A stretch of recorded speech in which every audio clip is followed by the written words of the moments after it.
My project focuses on the indigenous tribes in Sabah, Malaysia. Now, Sabah, the state where I'm based in, it has dozens of indigenous tribes, and each tribe has their own language.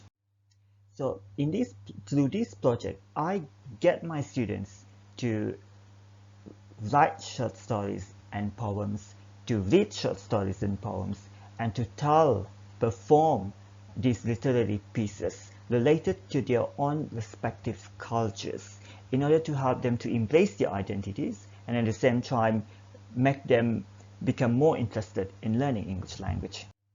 Now, these are some of the stories and poems that I've written related to my own culture, Bajau. They are in English, but I've inserted and integrated some elements of Bajau language in it.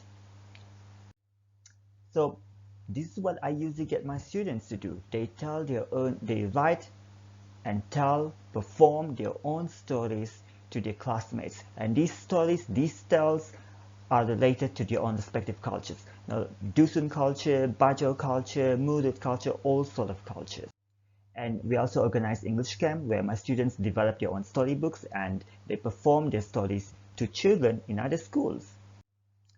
And some of our special needs learners, they have performed stories, ethnic tales in virtual art festivals because we wanted to include individuals with learning disabilities who are usually excluded from this kind of activity. There have been stories, yeah.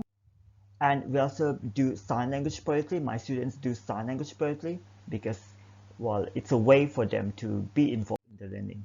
And some of them were able to publish their stories and their poems.